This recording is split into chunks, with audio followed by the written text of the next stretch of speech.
बिस्मिल्लाहिर्रहमानिर्रहीम अस्सलातु वस्सलामु अलैका या रसूल अल्लाह व अला आलिका व अस्हाबिका या हबीब अल्लाह। अस्सलामु अलैकुम मुअज़्ज़ज़ नाज़रीन व सामीन। अल्लाह ताला से दुआ है कि अल्लाह ताला आप लोगों को खुशो खुरम रखे और आप लोगों की तमाम तकालीफ परेशानियों को दूर फरमाए। आज की वीडियो का अनवान है जिस्म और रूह के माबैन मानवी ताल्लुक़ क्या है।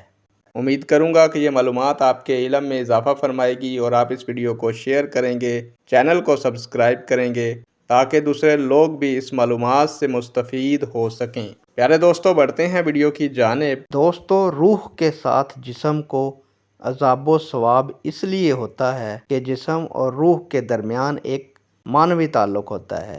इस ताल्लुक़ के सबब रूह पर वारिद होने वाली कैफ़ियत जिस्म को भी महसूस होती हैं। इसकी मिसाल मैं आपको इस तरह देता जाऊं प्यारे दोस्तों, मुल्ला अली कारी रहमतुल्लाह अलैह की तशरीह में ये है कि अगर ये कहा जाए कि गोश्त को कब्र में कैसे तकलीफ़ दी जाती है हालांकि इसमें रूह नहीं होती, तो जवाब ये है कि नबी अकरम सल्लल्लाहु अलैहि वसल्लम से भी यही सवाल किया गया कि गोश्त को कब्र में कैसे तकलीफ़ दी जाती है, तो आप सल्लल्लाहु अलैहि वसल्लम ने फरमाया, जिस तरह तेरे दांत को तकलीफ़ होती है अगरचा उसमें रूह नहीं है, क्या तू नहीं देखता कि हुज़ूर सल्लल्लाहु अलैहि वसल्लम ने बता दिया कि अगरचा दांत में रूह नहीं है लेकिन गोश्त से मुत्तसिल होने के सबब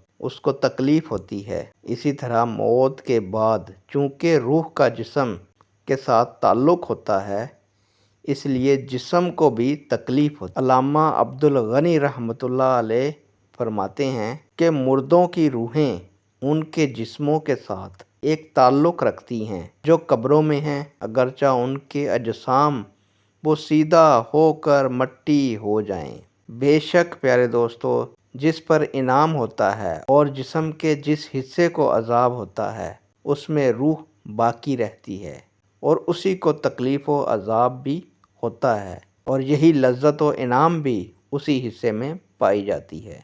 इसके बारे में ये जान लेना बेहतर होगा कि अज़ाब कब्र अज़ाब बरज़ख का नाम है, लिहाजा हर वो शख्स जो फौत हो जाए और वो मुस्तहिक़ अज़ाब हो इसे अज़ाब में अपना हिस्सा मिल जाएगा, ख्वाह दफन किया जाए या उसे जला दिया जाए, हत्ता के राख बन जाए या हवा में उड़ा दिया जाए या सूली पर चढ़ा दिया जाए या समंदर में गर्क कर दिया जाए, उसकी रूह बदन को इसी तरह अज़ाब पहुँचाएगी जिस तरह के कब्रों में अहले कबूर को अज़ाब पहुँचता है।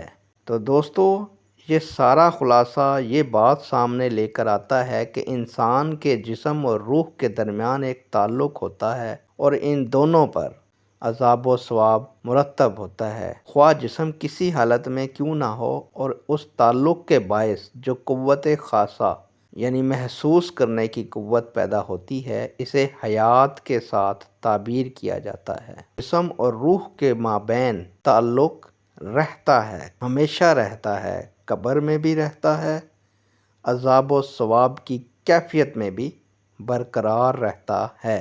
एक दुआओं के साथ आपसे इजाज़त चाहूँगा। अल्लाह ताला आपका और मेरा हामी व नासिर हो। अल्लाह हाफिज़।